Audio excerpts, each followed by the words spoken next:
Hi, I'm Maria Thea Harris Lavello, Sews on social media. Welcome back to Sew Over 50 podcast on Sew Organised Style.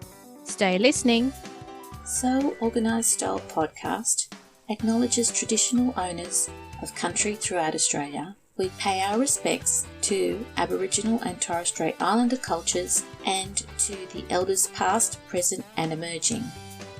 Thanks for joining us on Sew Over 50 podcast for this series where we feature sewers who continue with their sewing projects while they live with chronic pain, and they're from the Sew Over 50 community. Sewn, Shown, Seated is a way to show how your latest makes look like when you are seated. This is a great way to show how patterns in their standing form also look like when they're seated. You'll surprise yourself when you take these photos. Recently, our next guest, Lolie, shared how makers from all crafts can take these photos the best way for people who are seated. Thanks for coming onto the podcast, Lolie, to discuss how seated photos can be more helpful. How are you today? I'm fine, thank you. How are you? You went to all the trouble to write all of the guidelines as to the best way to show a seated photo that I thought I really have to get you on the podcast. So I'm very honored that you've given me your time today. It's my pleasure, and I love your podcast. And I really think it adds a lot to inclusivity and stuff like that. So it's really an honor to be here. Oh, thank you. How did you develop your online name, and where can we find you online? Actually, my online name is at Lolia, Lolieya. But because of my huge limitation concerning energy and endurance because of my chronic illnesses, I have been limited in my capacities to have a steady workflow. So that played a lot in online activities. I always wanted to start a blog, but just tending to the basic things was most of the time already too much. So when I started my Instagram account back in 2016, I mainly posted my lingerie related makes. I was pretty active on Instagram, but already getting very sick and getting worse. So I thought, let's just start a blog later. And for now, focus on reading and learning the crafts that interest me. I was like choosing where to put my energy. That year went well, and I participated in the first Brommaker Supplies Challenge and then won 2 prizes. And I used those prizes to take a Profiting for Everyone 1-week class with Beverly Johnson. And when I came home, I decided to start a custom-made bra business. I was planning on making a website and a blog, but I was just waiting a bit to get used to taking clients and orders and stuff like that. And about 1 month later, I had a very bad flare of a few of my illnesses, and I was hospitalized for 11.5 months, about 350 days, without going back once home. So it was pretty tough. And when I came back, I had lost a lot of abilities. I had to change gears a bit, find another craft to adapt. I knitted a lot, but I ended up never making that online presence more than this Instagram account because my passion really is sewing. Although I really like knitting, it's fun and it's relaxing. I don't know, maybe soon would be a good moment for a blog. But for now, just my Instagram account. That's almost a year that you were in hospital. Yeah. And well, I was in bed for more than a year, but like not able to get out of my bed at all. So it was, hard. You've come a long way. Yes. I'm slowly getting back a bit of abilities. So that's why I started back sewing again. I'm really so happy. Oh, that's great. That's really good to hear. What do you enjoy most about sewing and quilting? Well, I enjoy the freedom that comes with making clothes for yourself exactly how you want them to be. Fabric choices, design styles, but also adapting them to your own body and not the other way around. I like quilting for similar reasons, to be able to have something that's uniquely you while being useful. Being home most of the time, my environment plays a lot on how I'm feeling, and having things that are connected to good memories around me help a lot in keeping a positive mindset, stay focused and also motivated. Since I don't have much energy, I tend to gravitate towards the faster art forms, principally like sewing and quilting, where you can have a simple finished object in a day. So even if you're not well, you can manage to make something little by little without it taking months or years to finish it. So it's always an advantage. I spent a few years without being able to sew, almost 5 actually. Now that I'm able again and I've adapted my sewing room to my needs, I think I might appreciate it even more now than I did before. Also, since I'm in a wheelchair now, the fit in ready-to-wear shops really isn't working for me anymore. So I was excited to be able to make my own clothes again. Oh, that's good. Can you talk us about your wheelchair COVID experience? Yeah, well, so that's a hard one. Well, COVID has been hard on everyone, I think, but I think particularly to the disabled community because we're more at risk and other minorities as well. Here in Canada, we were forgotten many times. First, I had trouble getting home helpers for essential tasks that I cannot complete by myself because the government decided to give a raise to all carers in hospitals and government-funded care homes, but not to the home carers. So, people that come in flats and buy people's houses. So everybody went to work there, and there was a huge shortage on our end. We were already living through a shortage of staff. So when everyone left for this, then there was almost no one left to take care of us. So it was hard. I also had to fight a lot with some workers to wear the protection gear and perform basic hygiene, people that didn't believe in the virus and stuff like that, but still were taking care of at-risk people. So that was another hard thing to deal with. I had trouble getting routine exam and x-rays because they didn't plan for both site options, COVID symptoms and no symptoms, to be wheelchair accessible. When I had to consult at the ER a few times, different hospitals, because I changed, they didn't have an accessible bathroom available for me because apparently it belonged to another wait room and there was no other option for me but to go home or endure myself for hours. Oh, But wow. I was there because I was sick and I needed to be treated. So I had to go home. I was shocked that hospitals where you'd expect people in wheelchairs a lot would have thought of that. Then when the vaccine time rolled around, I had to wait for ages to get my turn. And as an immunocompromised person receiving close contact home care, when much less at-risk people of 50 years old, and more working from home and not seeing anyone at all had their vaccines if they wanted to. They just needed to go there. And watching all the basic rights violations of disabled people to care and being treated. For example, new triage guidelines were put in place in many countries with exclusion criteria based on certain types of impairments, having high support needs for daily living, frail people. That's totally an assumption. Assumptions on years left to live, chances of therapeutic success, etc. There was also a lot of pressure from the health system on disabled people and their families to renounce resuscitation measures.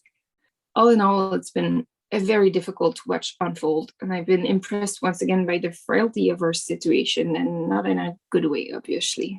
It's been a hard year every step of the way for you. Yeah, but there are some good sides to it, but they're planning to take them away again. So, remote learning, remote on phone consultation with practitioners and things like that. They're now trying to take them away. They're saying, okay, well, now you need to see them in person again only. There were those good things, and I hope at some level we can keep them because, yeah, that's been good. Do you think some health practitioners will still offer remote health advice? Well, here in Canada, it's a bit complicated because we have, I think in Australia too, but we have a healthcare that is provided by the government. So practitioners have like rules and guidelines to follow. And if you want the free services, then you need to go see them and they have to respect the rules.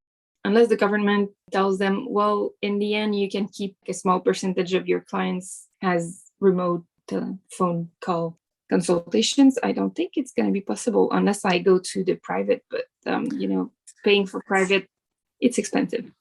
Fingers crossed. I hope things improve and you can have accessible free health or accessible health under the current system. I really hope so. Thank you. How is accessibility an important aspect for you? So it's very important for me. Having wheels awards me freedom. It's much better than being stuck in a bed all day. But some of it is taken away because accessibility is in general poor at best, even today. I can't recount the number of times where I called somewhere in advance to know if there were steps leading to the entrance. And they told me, no stairs, you can come.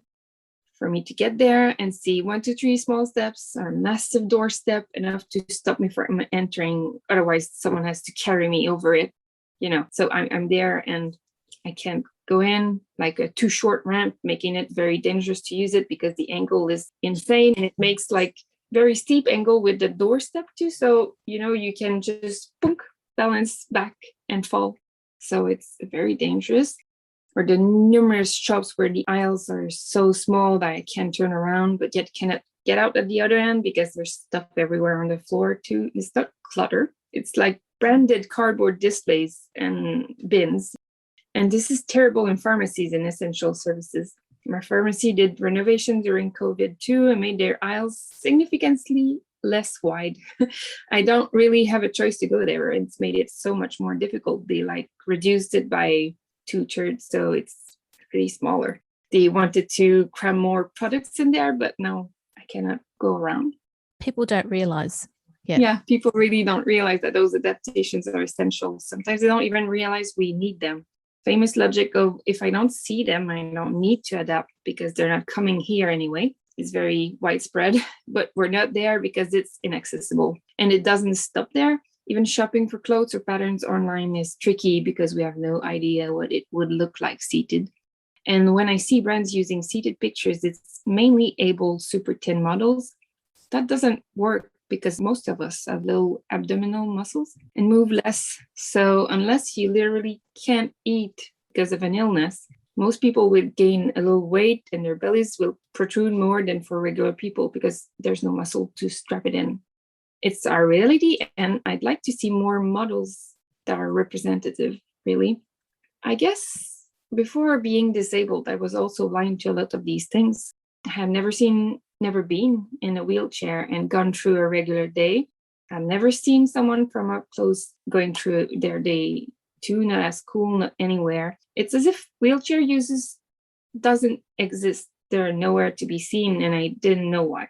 So I assumed there weren't a lot. I had an inkling things were tough just by imagining having to do everything from a chair all day, but not much practical experience or discussions on the subject to grasp it completely. So I wished to raise awareness and start the discussion with us included. I think it's the only way to make things go forward. I agree with you. It is the best way for people to understand what it's like going forward, and having seated photos are a really great way to start, but with real people, not models. Yeah, that's what I thought. I wanted to see more, people take more and more pictures of themselves so we can see all bodies wearing the same clothes so we can have an idea of how it will fit for us. So I just want the same thing. Yeah. What made you start sewing, and how has your sewing life changed? Well, my mom had a few things she absolutely wanted us to learn when I was younger that included sewing. She's super creative and makes great things, but she didn't know how to sew properly, and she would have liked to, I think. She was never taught by her mom. Was a wonderful sewist, but not much of a teacher, apparently. So she sent us to take sewing classes once a week for a year when I was about between 12 or 14 and learned a bit during this time. But unfortunately, the seamstress was more telling us to do something instead of teaching us why and when to use the techniques and modifying patterns by herself. So when I was on my own again, I didn't know how to do many things and nothing fit me right. So I stopped for a few years. And also I became very sick when I was a teenager. I had to skip to do by myself 2.5 years of high school because I was always in the hospital. I didn't have much energy either. So maybe I would have continued if I hadn't been this sick. After that, I had 2 years when I was 18, 19, where I felt better and I was able to go to school, work, do everything. I still was sick and, tired, but I got very much better. So the basic I learned were still very well ingrained in my memory. And when I finally got some real breasts at 19, a late bloomer on that front, I couldn't find any comfortable bras. I thought if someone is making those, I probably can too. And I just started researching bra making infos on the internet and books. And just like that, I started sewing again, sewing bras. Very glad that my mom decided to gift me this skill. And also because I had to do school by myself and just go for exam for a few years in high school, I think I got very good at studying by myself. So that's, I think, helped a lot for learning just by reading things. And how my sewing life has changed. I think you mean since I'm in a wheelchair or more sick. Yeah. Is that what you meant? Yeah. That's correct. So yeah. It did change a lot, but I learned to adapt. I looked for tips and tricks online for disabled makers. I also love to adapt things, so I have always like ideas. And I made a wheelchair-friendly layout, for example, as little table legs as possible by using wall-mounted shelves. And I put everything close together in like a triangle, the table and the shelves. Yeah, so like there's like sewing machines to the left on the wall, and there's a corner, and there's another table there, and there's like my sewing station, cutting station, working station. So it's very easy, I just have to turn to go from one to the other. So you go left or right. Yeah, so it's not much energy, and I can do everything in my wheelchair, so I don't have to get up unless there's something very high. But often I ask for help in those times because I tend to hurt myself doing that. I have a good layout like this, I find. Also, well, everything is close together, of course, and everything I use is close by on my level, but I have long arms, so that helps.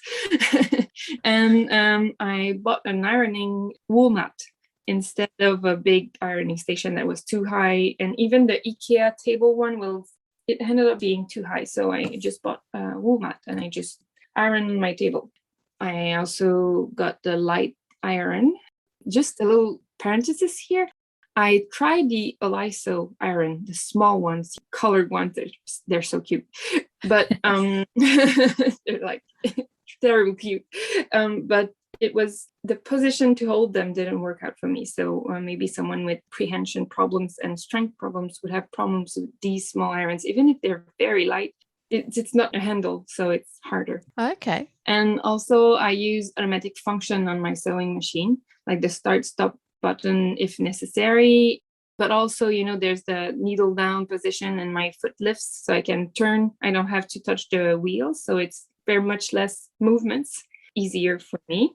I also like to sew smaller garments or smaller garment pieces, so nothing is too heavy, quickly tiring out, or dislocating my shoulders when it's too heavy. If I'm sewing a dress, I'll finish everything before joining the skirt to the bodice, for example, because it gets very heavy when you join it. And I cut things out in small increments of time, rest, come back, continue. Also, I sometimes have to ask for help, like I mentioned. That's okay. I used to have a problem with that, but now I feel like it's okay. And having to adapt constantly is very tiring. Sometimes asking for help is a good solution. And that's also why I'd like companies to have a solution for our problems eventually. I can always dream, but it would be great to have like a selection of things, adapted sewing equipment. That would be great. But yeah, I don't know if we're enough for that. It's good that you've got a wish list of the sort of things you would like to be able to use for your sewing. And the iron, the features on a light iron are the important things that manufacturers need to know about. Yeah, you're right. You said that the iron that you thought would be useful wasn't able to be used because of the way the handle is designed. Yeah, because there's no handle. It's just like two small shaped little curves. So you like put your fingers, but you stay with the weird hand shape. So you can't actually grasp it as you would hold a cup. No. It would be like holding a bar. Yeah, like holding a tailor's clapper. Exactly the same feeling, same principle too. It's hard. Some people add handles to tailor's clappers, but I can't on an iron. So no, you can't. A wish list. Definitely need a wish list so that manufacturers know what it is you're looking for. Yeah, totally. Should do that.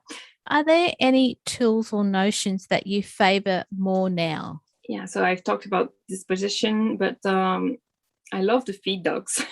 I know they're not really a tool and I was already using them, but they're really neat because they do some of the work for me. So it's relaxing when I get to sew in between cutting and ironing. In other manual crafts, you don't have a machine really doing the work for you. You need to work with the machine. But With sewing, you just have to guide it. So you don't have to actually use strength when you're sewing, and most of the time anyway. So that's very useful. That's the obvious one too. I love rotary cutters. They save my wrists. I look for less spinning and manipulation and come in different sizes and shapes. So I tried a few different ones and found the one that felt best for me. I also love my small embroidery scissors. They're light and sharp and they work on everything. You can cut anything with that. So it's easier to control and not snip into the threads. So love them.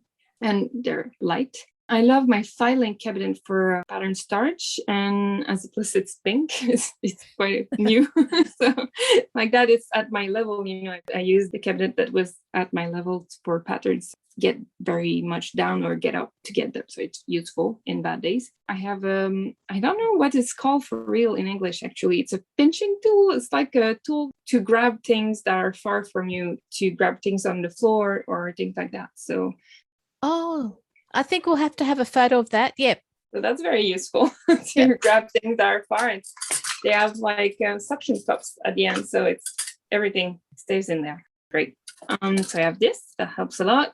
I have a magnetic wand to get the pins of my mood board and without dislocating my fingers. So that's very useful too. I can show you too if you like this. Oh, okay. So it's telescopic.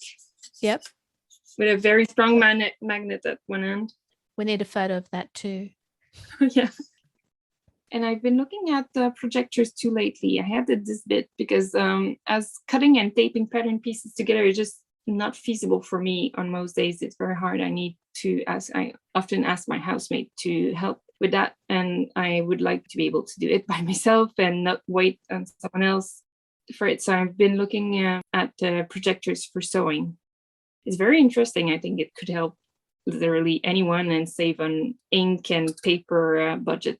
So I've been looking through projectors for sewing group on Facebook. I think there's a special one for Australia too. So yeah, I think continuously looking for better ways to adapt. And I love reading other disabled makers' favorite tools and why they like them. We all have different needs and oftentimes changing abilities. So it's very interesting and I get a lot of inspiration from them. We spoke to Samantha of Purple Sewing Cloud earlier this year, and she made the point, and you've made the point too, that you need to find the things that work for your body and the energy that you've got. So thank you for sharing all those tools with us. My pleasure. I wish we would all share so we can, have really a perfect place to create and relax. Enjoy sewing. Do you engage with the Sew Enabled community? I've been introduced to them really recently over my Seated Pictures guide, and I think this looks like a great community, and I can't wait to see more of them. I think it's kind of hard to get to know other disabled makers, and we all need to come together more in a way that is consistent and feasible. So I think Instagram is probably the best place for that. I'm going to continue investigating. I've met some very interesting people through the publication of this little guide I made. So I'm very happy. What advice would you give listeners who want to take useful seated photos when they post their makes online? Okay, so well, before we start on the subject exactly, you might be wondering why I created a guide for good seated pictures to begin with. I explained myself in a post on Instagram this summer, and here is the essential part of that post. I have a shared burden with many other disabled makers that use wheelchairs. So the burden of having to find representative pictures of the garments we are interested in making. In a time where all body sizes are starting to be represented in the mainstream media, there still isn't much, if any, sometimes pictures of specific patterns worn seated, and usually not with diverse bodies as models. Body mass and fabric react differently when seated, and by not being able to see how a garment will fit before making it, we are faced with an added challenge that is much more fitting issues, and nowhere or almost to hints on how to adapt them to the seated position. While I dream of a day where every pattern will have seated pictures of each models and suggestion in the pattern on how to adapt the patterns so they fit well when seated, we are really far from there yet. So I created this document to help pattern companies and individual makers to take good, informative seated pictures and sensitize everyone to our reality. You don't even need a disabled maker for taking informative seated pictures, although I encourage you to hire us too for photo shoots and stuff like that. Yes. It can, yeah, I do just say it like that, but you don't need us to take them. It can also be useful to get feedback in your pattern testing phases from disabled makers and wheelchair users. And maybe that will help in offering suggestions for pattern alterations. So that was the end of my introduction. So here are the tips for good seated pictures for us to evaluate the fit. Like in regular garment pictures, most of us will include a picture from the front, side, and back, standing straight-ish and trying not to obstruct the view of the garment to see how it falls. The principle is very similar. We want to see how the garment falls when seated. The best seat is a simple stool because it lets us see the garment from all angles without obstruction. Alternatively, you could use any firm seat, but not something that is too soft because you're going to sink in it and we're going to lose some details. One very, even extremely important thing is to not hide the midsection with your arms. Put them further down on your legs, on your hips. You can put them hanging to the side in your back when taking pictures of the front. Well, anyway, you get the idea. Yes. The midsection is the most problematic area when it comes to seated adjustments. It often bunches at the front, tugs a lot in the back. And one other thing is to make sure your thighs are about parallel to the floor. You can use something to prop your feet up if your chair stool is too high for your legs. And please do not cross your legs, ideally, as it hides and moves the midsection as well. In one word, think about how is seated someone in a wheelchair and use that as a reference and stand comfortably straight. Do not lean forward as it hides things too. So, of course, Okay. I think it's important to mention because that is something that I received a lot of messages about on Instagram of other disabled people telling me, do not forget to tell them not to lean forward. So don't lean forward, listeners. Please. Yeah, so a word of advice to pattern companies. Please show us how the garment looks seated in bigger sizes too, as it really changes things in the midsection of our bodies and fitting issues usually get worse. You can use your regular model for that. You just have to get her seated on a stool or just anything really that respect the guidelines, and you're going to be fine. And we're going to be very happy. That's a win-win. Yeah. And to finish, I wanted to talk about how to share your beautiful seated pictures with us. I think most people know the sewnshownseated now that was started by So Disabled on Instagram. But the thing is, as it grows in popularity, I found myself incapable of finding the patterns I wanted. It's so much of a catch-all because everyone puts pictures of every pattern out there in a random order. So since we cannot cross-search terms yet on IG, you can only put one term to search for. I suggested a hashtag format that would let us find pictures of the particular patterns we're looking for, shown seated. So that means it's a format. It's not one hashtag. You have to add it to the pattern name. So the format is hashtag plus the regular pattern hashtag. So, and you would add seated at the end. So for example, let's take a very popular one. So hashtag Ogden Cami seated. And I have received some questions too about, if it's Ogden Cami hack, then what do I do? Or if it's Ogden Cami dress.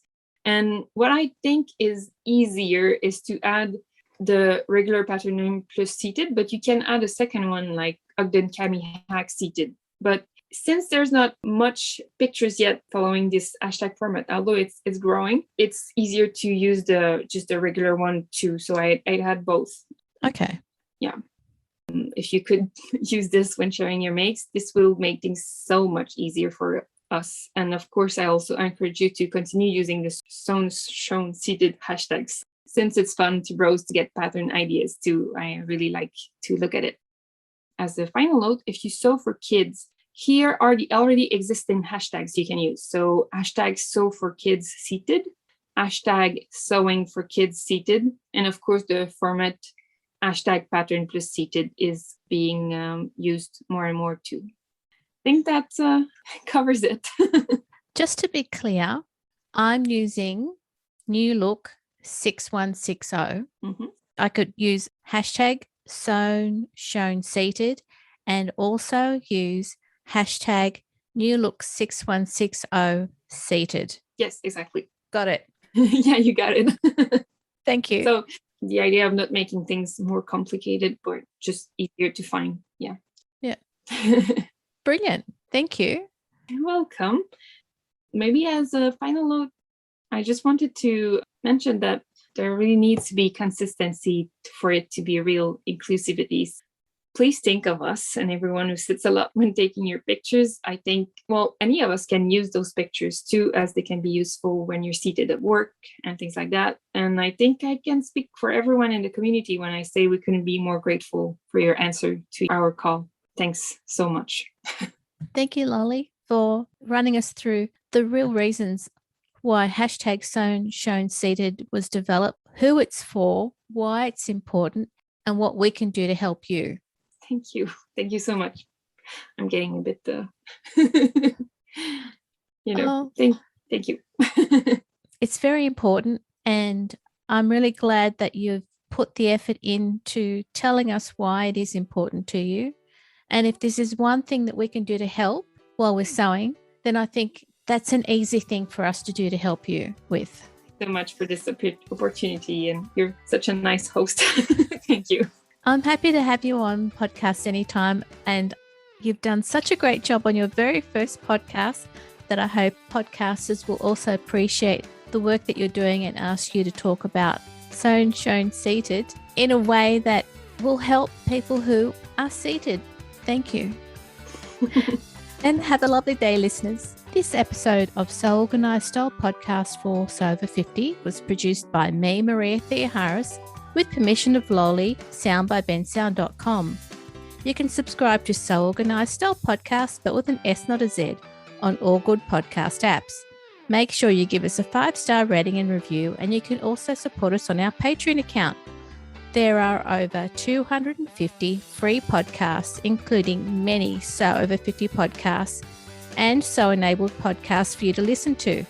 Post any questions or suggestions you have on our Instagram account at Sew Organised Style, or on our website at www.seworganisedstyle.com, or on our Facebook page.